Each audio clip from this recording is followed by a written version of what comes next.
నమస్తే నేను మీ కుప్ప పద్మిని ఇన్నాళ్ళు మీ సపోర్ట్ ని నాకు అందిస్తూ మీ ప్రేమని నాకు అందిస్తున్న ప్రతి ఒక్కరికి కృతజ్ఞతలు ఇప్పుడు చూడబోతున్న ఈ వీడియో కూడా ఖచ్చితంగా మీకు ఉపయోగపడుతుంది లైక్ షేర్ అండ్ సబ్స్క్రైబ్ చేసి మీ ఇష్టాన్ని అలాగే మీ సపోర్ట్ ని నాకు అందించండి అలాగే ఈ వీడియో పట్ల మీ అభిప్రాయాన్ని కామెంట్ సెక్షన్ లో కామెంట్ చేసి నాకు తెలియజేయండి నమస్తే నమస్కారం శుభోదయం కార్యక్రమానికి స్వాగతం ఈ రోజు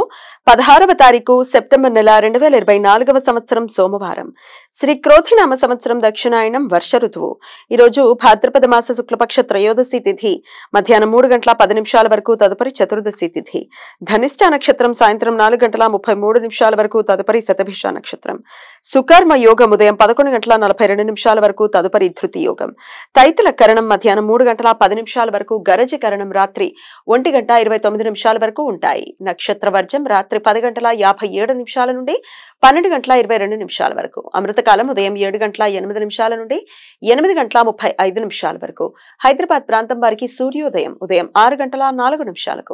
సూర్యాస్తమయం సాయంత్రం 6:17 చంద్రోదయం సాయంత్రం 5:08 చంద్రాస్తమయం రాత్రి 5:02 అభిజిత్ ముహూర్తం పగలు 11:46 నుండి మధ్యాహ్నం 12:35 వరకు దుర్ముహూర్తం మధ్యాహ్నం 12:35 నుండి 1:24 వరకు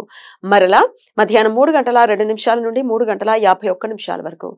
రాహుకాలం ఉదయం 7:36 నుండి 9:08 వరకు గుళిక కాలం మధ్యాహ్నం 1:42 నుండి 3:14 వరకు యమగండం ఉదయం 10:39 నుండి మధ్యాహ్నం 12:11 వరకు ఈ రోజు దూర్వ త్రిరాత్రి వ్రతం భాద్రపద శుక్లపక్ష త్రయోదశి నుండి భాద్రపద పూర్ణిమ వరకు ఈ వ్రతం ఆచరిస్తారు పద్మపురాణం ప్రకారం ఈ వ్రతాన్ని పుత్రప్రాప్తి వ్రతం అని కూడా పిలుస్తారు మొదటి రోజు దంపతులు శివుణ్ణి ఉమాదేవిని గరికతో పూజించి హోమం చేస్తారు రెండవ రోజు దంపతులు యమధర్మరాజుని పూర్ణిమ రోజు దంపతులు ఉపవాసం ఉండి ఉమామహేశ్వరులను యమధర్మరాజుని సావిత్రీదేవిని పూజిస్తారు ఈ వ్రతం ఆచరించటం వలన అనంతమైన ఆనందం సంపద ఆరోగ్యం చేకూరుతాయని సంతానం లేని వారికి సంతానం కలుగుతుంది అని భక్తుల విశ్వాసం